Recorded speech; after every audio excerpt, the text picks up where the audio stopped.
Yes, sir. All right. Sniper Sports, what's up, people? Me and Steve are going to talk about Week 8 coming up, NFL. Some big games, big matchups, and must-wins for certain teams. Definitely. I like this one, Steve. I'm going to start out with the two rookies, the rookie quarterbacks. Mm-hmm. C.J. Stroud with the Houston Texans, Yep. going into Carolina against Bryce Young in the, it's just Bryce Young. Okay? I just say that because it was happy, buddy. Well, it'd be nice to see the two rookie quarterbacks squaring off against each other.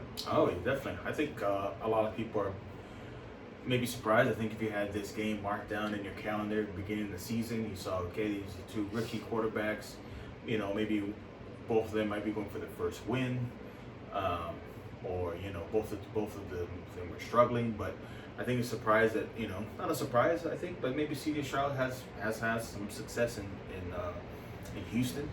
Quietly, I think they won like a couple games, 3 or 4 games. Absolutely. C.J. Stroud's been putting up numbers, protecting the football, and even pulling out a few wins for Houston, who's predicted to be one of the worst teams. Exactly. And then you have the Panthers there, who Just the opposite. I don't know who they have over there. I mean, I did make fun of Nico Collins, but Nico Collins been doing his thing over there. It's been a pretty reliable receiver for C.J. Stroud. So I mean, I can't make fun of anybody else, but I think it's going to be a good game to see two rookies. Maybe this will be what Bryce Young needs to kind of get better at the game. But for the Panthers to really make an effective assessment of Bryce Young, they need to put some more people around him. They need to just give him something more than Adam Thielen. I think he's doing good. Man, you said it, Steven. That's all he's been throwing to. If you watch the games, that's all he's got is Adam Thielen. That's why the Panthers still have a donut in the win column this year. They simply don't have the personnel. Bryce Young's running for his life. Definitely. So, I mean, I'm excited for that game, and that's Me too, because these are two highly touted draft picks. They're going to be competing against each other. So it'll be interesting to see. But I'm going to go ahead and give the nod to Houston. Definitely. But they are on the road. We'll see what happens. The Panthers are going to be playing hard for a W. Definitely. It's a nice matchup. I agree. Another game I think it has a lot of, especially after the loss this week, is the 49ers versus the Bengals. I like that. Niners are playing at home. Yep. Playing the Bengals. I think it's it's going to be a tough game, and this is a tough one. This is a tough one. I'm trying to think of I want to go for the Bengals or the Niners. I think the Niners defense has played consistently good. It's just the Niners offense for me that just hasn't produced. I think, the defense has kind of held teams to a certain standard to what they normally do, but their offense is looking a bit shaky now. I agree with that. The Niners defense, I have no complaints there. They've kept them in every game. But the offense you saw tonight, playing from behind, they struggle a little bit. I don't know who needs this win more, the Niners or the Bengals. The Bengals, believe it or not, Steven, are sitting at the bottom of the division at 3-3. You got Cleveland that's 4-2, Pittsburgh, I don't know how, but they're 4-2, and of course Lamar's got the Ravens at 5-2.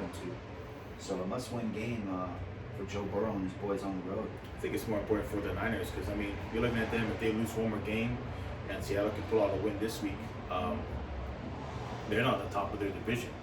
That's a good point. Seattle's sitting at 4-2. Exactly. So I think it's for the Niners, I think it's a must-win more for them. The Bengals, if they lose, well, it is what it is. They'll still be in the bottom of the division. But for the Niners, I think it's more important for them to win. So I'm looking for the Niners to pull out. I'm hoping Brock Purdy has a kind of a wake-up game to play a little bit better, I guess you could say. Hopefully they get Debo back. I think that's going to make a huge difference.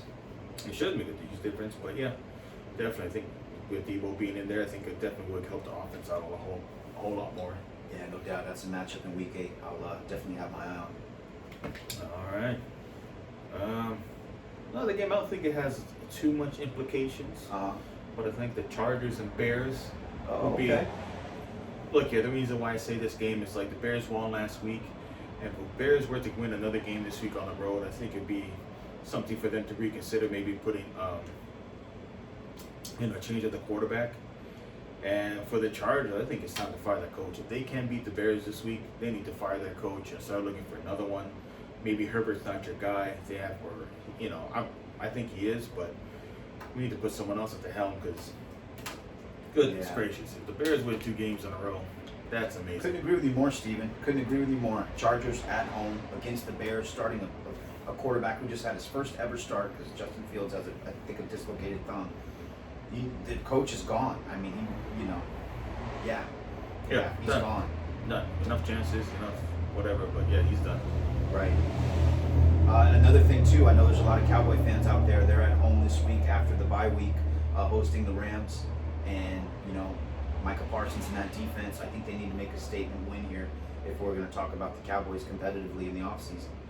Oh, definitely. I just want to make a mention of that one. Yeah, I definitely think so. But that one as well. I think that's a very important statement. And for me, the other game that I have is just the Jags versus Steelers. I think Jags needs to win this just to be competitive in their division a little bit. I know they came out a win against New Orleans, but if you look at that game, they had a lot of breaks. New Orleans' offensive line really is horrible. But yeah, for the Steelers to win, to pull that one out, I think it needs to be said just to keep up with the Ravens, who are leading that division, I believe. Yeah. 5-2. Yeah, 5-2. So yes, yeah. sir. Yeah, Trevor Lawrence came off of one of his better games this past weekend, but in my opinion, he's gonna have to keep his eye and his focus on number 90 for Pittsburgh at all times. Definitely. That's dangerous. He is. If you don't know He what to is. talk about people. He is. And shout out to Mike Tomlin, got his team 4-2. Amazing. Good. Always does his thing. Consistency. Definitely. Hey, another game I just want to make a quick mention of because I almost kind of feel sorry for the Broncos and Russell Wilson, but they got to host KC. Well, Sean Payton, man. Is there any coach that, you see those commercials, you want to get away? You know what I mean? Is there any coach that put his foot in his mouth more than Sean Payton this year? yeah, Sean Payton should have kept his mouth shut. Ooh, he's going to have to walk it back. Walk it back, Sean He Payton. went to one Super Bowl, bro, and you want to talk that smack. Come on, man. Church. That's a good matchup. Yeah. Hey, Monday night game, Detroit. They're going to be looking to redeem themselves. They had definitely a subpar performance against the Ravens. They host the Raiders at home. Oh, that looks like a win. I'm just kidding. No, I agree with you. I look for Goff to get back on this game. Definitely.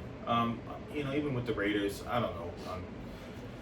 You have honestly, I think one of the best receivers in the game in Devontae Adams. And Max Crosby's no slouch on the defensive Exactly. line. But, with Devontae Adams and you not really inputting him in offense, or he's not getting a lot of touches, I mean.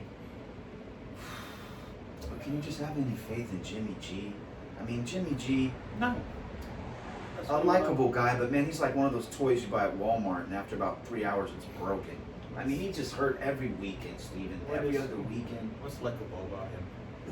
I mean, he's kind of a fun quarterback. The guys like him, they play hard for him. But I'm just saying, I guess so. the product that he puts, you just get hurt too much. I'm sorry. You're Yeah. the opposite of Durham, I don't know why the Raiders paid him all that money. right? It's like, okay, you went to the Raiders already. Yeah, I'm not sure what the Raiders are doing there. Well, it's the Raiders. They're doing the Raiders things. That's about it. As for college football, no big games, I think, this week. I think all the games are last week. Yeah, no really big, top 10 or top 20 matchups. I won't be having my eye on Colorado. I want to see how they bounce back, Steven, from that embarrassing loss. They had a bye week. They go into UCLA. I think UCLA is like a 14 or 17 point favorite, somewhere in there. Yep. But I think Deion's going to have his boys ready to play. And I just want to see from a character standpoint how Shador, Travis Hunter, and the boys bounce back from an embarrassing loss to Stanford. Definitely. I'm excited to see I'll that have game. my eye on that game. And shout out to Dylan Gabriel having a great great year. Not even a great game last week, but a great year. Still got them Sooners undefeated. They stand at number 6, so with some luck, hopefully they can get into the playoffs, and we can cheer for him in the playoffs. But as for college, that's about it, I would say. Yeah, no real big matchups. Waiting to see that, of course. Big Ohio State-Michigan rivalry. I'm not sure when that is, but that should be coming up soon here. Definitely. But I guess for me, I'm looking forward to tomorrow. Start of the NBA season, Joey. Yes. As you know, me and Steven are huge Laker Yeah, fans. and only 2 games next week, but I think they're going to be great games. I think you kind of want these games in the beginning. I think they're statement games. I think it's tone-setting games, and I think it's just the way that you want to market the NBA. We have the Lakers versus Nuggets, repeat of the Western Conference Finals, and you have the Suns and the Warriors. I think. Interested to see those new look Suns. Exactly. You want to see the new look Suns. You want to see how Chris Paul with the Warriors. And how that's going to be. Any takeaways from what you're looking. I mean, I think for the Lakers, are always looking for them to win, but You know, you're looking maybe for Denver to kind of see how they come off, you know, with their, you know, championship victory. Is it going to be different now that you're champions? Do you still have that drive? Do you still have that kind of determination to want to, you know, go back and repeat? Or you think it's still going to be easy? You know what I mean? I feel you. Or they're gonna have a little sophomore slump. I mean, Exactly. you know, sitting on their you know wins, what they've already done. As far as the Lakers, it's a long season and they have so many new pieces. I think you know Darvin Ham's just gonna be seeing what pieces fit with what kind of lineups I want to run. Exactly. I like the fact that they got is it Gabe Vincent from Yep. Miami? Yep. Yeah, he'll be backing up D'Lo, Mhm. which it's kind of good in a way because D'Lo won't just get all crazy and be sporadic. He's got a guy that's kind of on his heels that should push him to you know to Just play hold- like a savvy veteran. Hold him accountable for what he's Hold him accountable. Yeah. Right. He'll be doing none of that nonsense. Right. Yeah. So I'm looking forward to that. It's very early, you know. The NBA, I usually don't get too excited until after the All-Star break. But just being a big Laker fan and having basketball back, watching those matchups, I'll keep an eye on it tomorrow. For sure. Definitely. I'm really looking forward to the Golden State game and Kuminga. He had a great preseason, and I think with having Chris Paul there will help him do that. Just kind of help him evolve his game and look for certain things.